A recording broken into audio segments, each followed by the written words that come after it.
Bonjour. Dans ce vidéo, on va regarder quelques équations trigonométriques qu'on peut résoudre en faisant des substitutions avec des identités.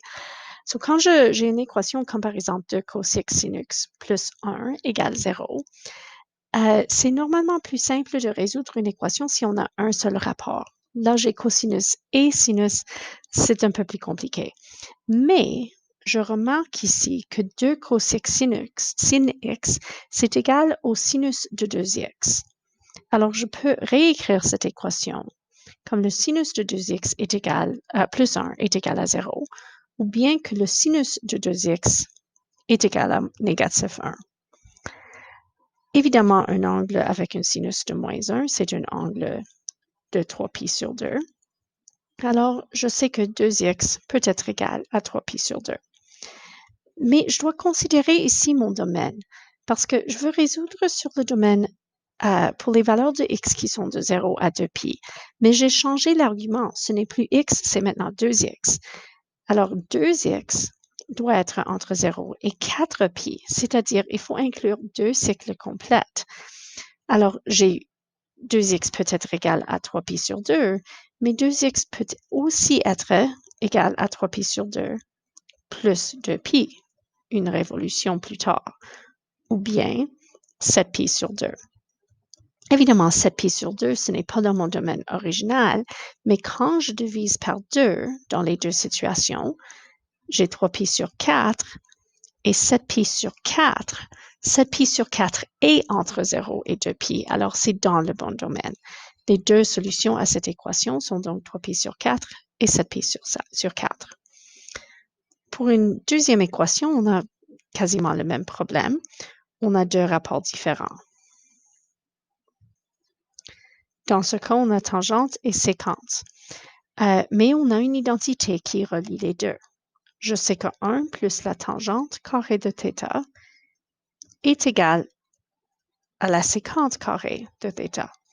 Alors, je suis capable de remplacer séquente carrée avec 1 plus tangente carrée.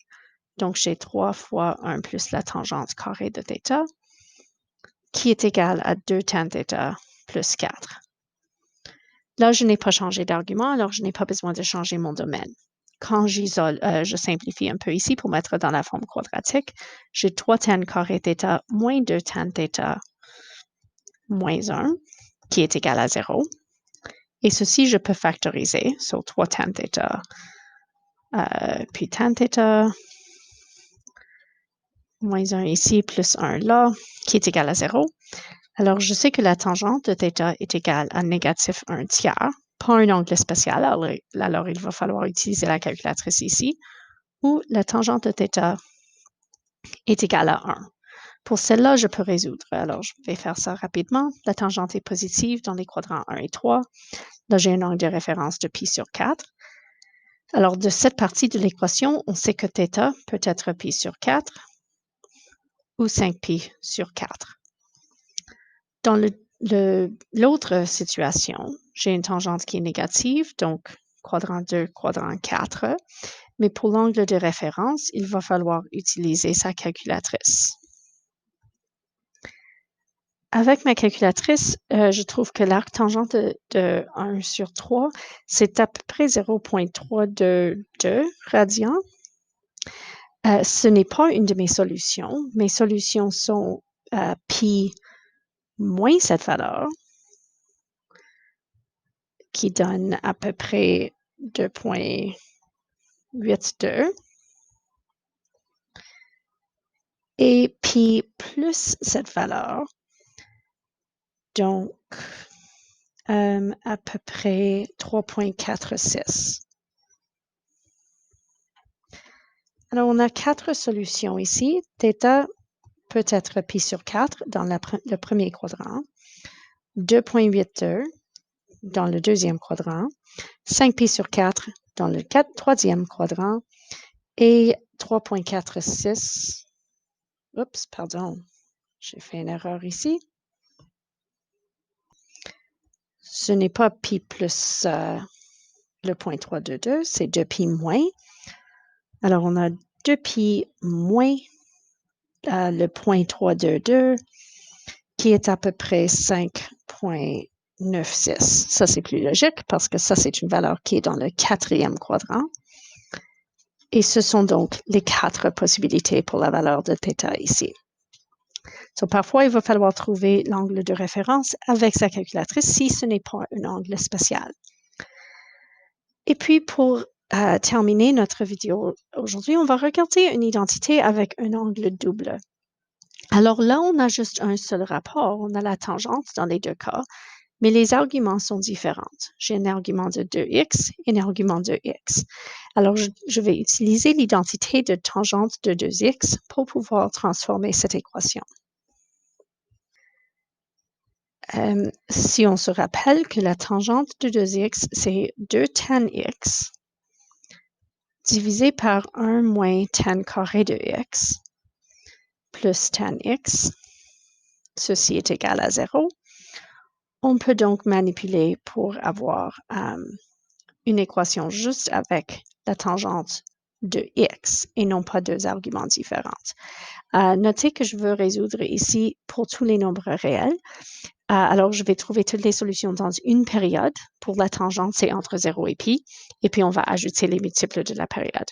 Mais procédons maintenant avec la simplification de cette équation. Je vais multiplier par le dénominateur commun. Alors, on a 2 tan x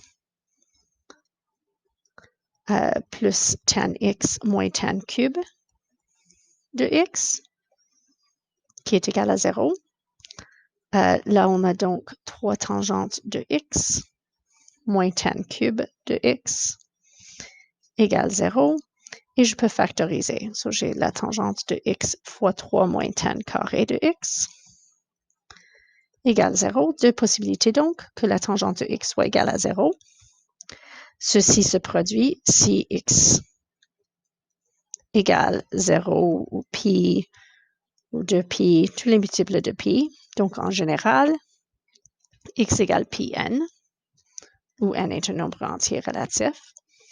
Et l'autre possibilité, c'est que la tangente de x égale positif ou négatif racine carrée de 3. Alors, on a des solutions dans les deux quadrants, dans les 4 quadrants honnêtement, mais j'en ai juste besoin de trouver les deux et puis je vais ajouter les multiples de pi. Et mon angle de référence, dans ce cas, c'est pi sur 3. Alors, on a que x égale pi sur 3 plus les multiples de pi. Et on a x égale 2pi sur 3 plus les multiples de pi. Mais ce que je remarque ici, quand je regarde toutes ces trois solutions ensemble, c'est que honnêtement, j'ai pi sur 3 plus les multiples de pi, 2pi sur 3 et 3pi sur 3. Alors, on peut raccourcir un petit peu cette solution. C'est égal tout simplement à pi sur 3n, où n appartient aux nombres entiers relatifs. Et ce sont les solutions générales pour cette équation.